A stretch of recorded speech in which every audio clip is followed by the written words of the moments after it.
Hi అండి. Welcome to Vanilla's corner. ఈరోజు చాలా టేస్టీగా ఉండే మెంతికూర పప్పు ఎలా చేయాలో చూద్దాం. చాలా ఈజీగా చేయొచ్చండి. మెంతికూర పప్పు చేసినప్పుడు చేదు రాకుండా రుచిగా ఎలా ఉండాలో చూద్దాం. కందిపప్పు ఇలా వాటర్‌లో వేసుకొని 2, 3 టైమ్స్ శుభ్రంగా వాష్ చేసుకోండి. ఇలా వాష్ చేసుకోవడం వల్ల మట్టి ఏమన్నా ఉంటే పోతుంది. ఇప్పుడు మళ్ళీ ఫ్రెష్‌గా వాటర్ వేసుకొని ఒక 10 నిమిషాలు పక్కన పెట్టుకోండి. ఇక్కడ చూపిస్తున్న కప్పుతో నేను 1.5 కప్పు కందిపప్పును తీసుకున్నాను. ఇలా మెజర్మెంట్ ప్రకారం చేసుకుంటే మనకి పప్పు చాలా రుచిగా ఉంటుంది. ఒక కుక్కర్‌లో నానబెట్టిన కందిపప్పు వేసుకొని ఈ కప్పుతో ఒక కప్పు కందిపప్పుకి 2 కప్పుల వాటర్ వేసుకోవాలి. నేను 1.5 కప్పు కందిపప్పు తీసుకున్నాను కదా! 3 కప్స్ వాటర్‌ని యాడ్ చేస్తున్నాను. ఇలా 3 కప్పుల వాటర్‌ని యాడ్ చేసుకొని ఒక కప్పు సన్నగా తరిగిన టమాటా ముక్కలను యాడ్ చేసుకోండి. 1 టీ స్పూన్ ఆయిల్, పావు టీ స్పూన్ పసుపు వేసుకొని మూత పెట్టి 3 విజిల్స్ వచ్చేదాకా ఉడికించుకోండి. మనకి 3 విజిల్స్ వచ్చిన తర్వాత స్టవ్ ఆఫ్ చేసేసుకోండి. ఆయిల్ వేయటం వల్ల పప్పు తొందరగా ఉడుకుతుంది. ఆవిరి పోయిన తర్వాత మూత తీసి చూద్దాం. చూడండి, పప్పు అనేది మనకి ఉడికిపోయింది. మరీ మెత్తగా ఉడకకూడదు.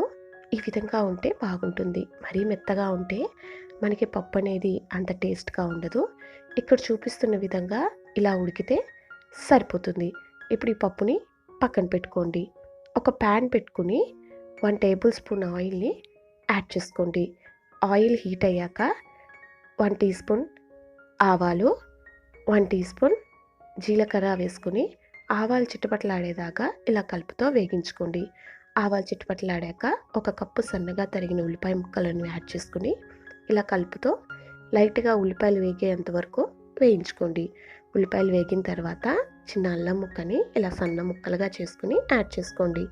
ఒక పచ్చిమిరపకాయను కూడా యాడ్ చేసుకొని పచ్చిమిరపకాయ ముక్కలు బాగా వేగేంత వరకు ఇలా కలుపుతో వేగించుకోండి. ఎప్పుడైనా సరే పచ్చిమిరపకాయ ముక్కలు అనేవి సరిగా వేగకపోతే యాసిడిటీ ప్రాబ్లమ్స్ వస్తాయి.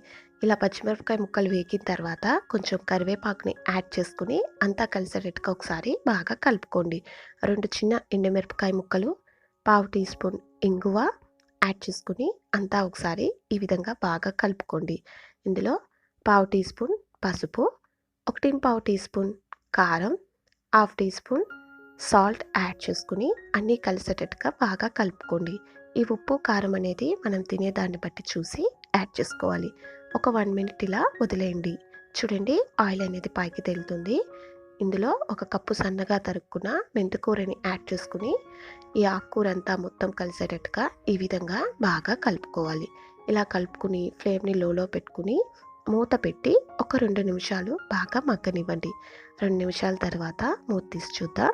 ఆయిల్ అనేది పైకి తేలుతుంది. ఒకసారి బాగా కలుపుకుని ముందుగా మనం తీసి పెట్టుకున్న చింతపండు రసాన్ని 1 టేబుల్ స్పూన్ యాడ్ చేసుకోండి.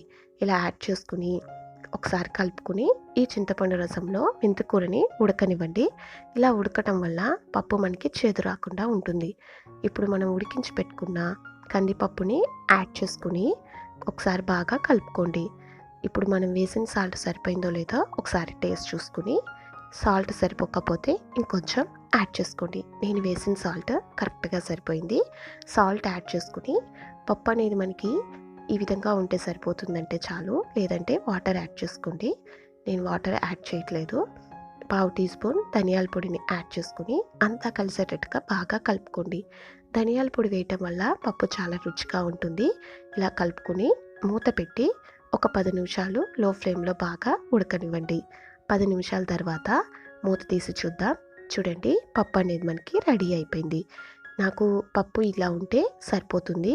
చాలా బాగుంటుందండి. మీరు ఇంకొంచెం గట్టిగా కావాలి అనుకుంటే మూత పెట్టి మరొక 2 నిమిషాలు ఉడకనివ్వండి. ఈ పప్పు చాలా బాగుంటుందండి. చివరగా కొత్తిమీరని జల్లుకొని స్టవ్ ఆఫ్ చేసుకోండి. నాకు ప్రెజెంట్ కొత్తిమీర అందుబాటులో లేదు. అందుకని నేను యాడ్ చేయలేదు. అంతేనండి, ఎంతో టేస్టీగా ఉండే మెంతికూర పప్పు రెడీ అయిపోయింది. చాలా బాగుంటుందండి. హెల్త్‌కి కూడా చాలా మంచిది. మన హెయిర్ గ్రోత్‌కి కూడా మెంతికూర చాలా బాగా హెల్ప్ చేస్తుంది.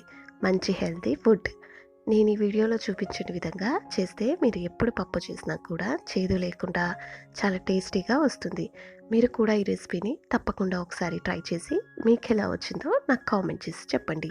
ఈ వీడియో మీకు నచ్చినట్లయితే లైక్ చేసి మీ ఫ్రెండ్స్కి షేర్ చేయండి అండ్ మన ఛానల్ని సబ్స్క్రైబ్ చేసుకోండి.